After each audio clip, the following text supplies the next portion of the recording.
साधना वाजपेयी जी। राधे राधे। राधे राधे महाराज जी, आपके चरणों में प्रणाम। महाराज जी, जब से हम बीमार पड़े हैं तब से मुझे अपने दोनों बच्चों के बारे में सोच के मृत्यु से बहुत भय लगता है कि मैं माँ का कर्तव्य पूरा कर पाऊंगी कि नहीं। वैसे हम भगवान की कृपा से कभी डरे नहीं, बट आज हाँ, बहुत वो डर लग रहा है। सोचना तुम्हारा व्यवहारिक ठीक है। व्यवहारिक इसलिए कह रहे कि व्यवहार में सबको लगता है ना कि मान लो बच्चे अभी, तो फिर मैं हूं तो उसको पढ़ा लिखा रही हूँ जैसे भी उनको मेरे से, ये व्यवहारिक तो ठीक, परमार्थिक सोच में नहीं ठीक। वो अनंत महिमा वाला भगवान पूरी सृष्टि का पालन पोषण कर रहा है, तुम्हारे बच्चों का भी पालन पोषण करेगा, पक्का वही करता है। देखो, बचपन से निकले थे, 13 वर्ष की अवस्था थी, आज तक वही पालन पोषण करता रहा। ना हमारे खाने की व्यवस्था थी, ना रहने की व्यवस्था थी, ना कोई मित्र था, ना कोई स्थान, पूरा लंबा जीवन इतना। और भ्रमण करना है, कभी 1-2 वर्ष एक जगह रुक गए, कभी ऐसा तो नहीं, तो बराबर भ्रमण करना। वो हर जगह, हर जगह मुझे दुलार करते मिला है। कभी जैसे लोग कोई ऐसे उद्दंड, तो उपदेश अंदर से मिला, ए सहो, ये सहने के लिए, तुम्हारे अहंकार का नाश करने के लिए मैंने भेजा है इसको। तो बस आपका भेजा हुआ हर विधान अमृत है प्रभु। अगर हम ऐसा सोचते हैं कि हम ही बच्चों का पालन पोषण करते, तो व्यवहारिक तो ठीक है, लेकिन आध्यात्मिक बात ठीक नहीं है। क्योंकि सबका भरण पोषण भगवान, गर्भ में आप क्या पोषण कर रहे थे अपने बच्चे का? वही तो कर रहा था ना। गर्भ में आप क्या व्यवस्था कर रहे थे? गर्भ के जब बाहर आया तो बिना किसी प्रयास के उसके पोषण के लिए स्तनों में दुग्ध आ गया, जबकि वो अन्न नहीं पचा सकता। तो कितना गर्म, कितना मीठा, कितना उसको, वो पहले से व्यवस्थित है और वो पीकर हष्ट पुष्ट होता है। तो विचार करो, जो गर्भ में पोषण किया, गर्भ के बाहर आने पर तो भोजन व्यवस्था कर दी ना। देखो, उसको पीना किसने सिखाया? सहज में वो पान कर ले, वो छोटा बच्चा, उसको सिखाना थोड़ी पड़ा है। वो बहुत सर्वज्ञ प्रभु है, जिस समय जैसी व्यवस्था चाहिए। विश्वास करो, तुम्हारे ना होने पर भी तुम्हारे बच्चों की वैसे ही उन्नति, वैसे ही भरण पोषण जैसे तुम्हारे सामने हो। तुम्हारे सामने तुम निमित्त हो, जब तुम हट जाओगी तो वो किसी रूप में आकर संभाल लेगा। वो पूरी सृष्टि को संभाल रहा है। और जो दुर्गति होनी तो तुम्हारे सामने हो जाएगी, तुम रोक नहीं पाओगी। जो सदगति होनी तो तुम चाहे उसके विरोध में खड़ी जाओ, फिर भी उसकी उन्नति हो जाएगी।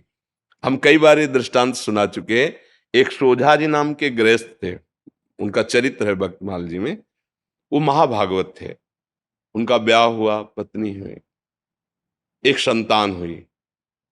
जब संतान हुई तो उनको, पत्नी को प्रसव पीड़ा में बहुत कष्ट होता है।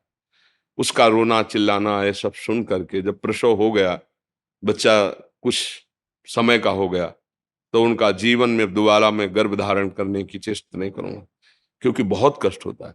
और अब मैं ऐसे संसार से विरक्त भाव में भजन करना चाहता हूं। अब नहीं। पत्नी से प्रार्थना की कि तुम्हारा पाणी ग्रहण किया है, इसलिए तुमसे हम अनुमति मांगते हैं, या हमारे साथ चलो। अगर आप, तो घर में सब सुख सामग्री है, बच्चा है, आप पालन पोषण करो, पर मैं विरक्त होकर आज से भगवान का भजन करूंगा।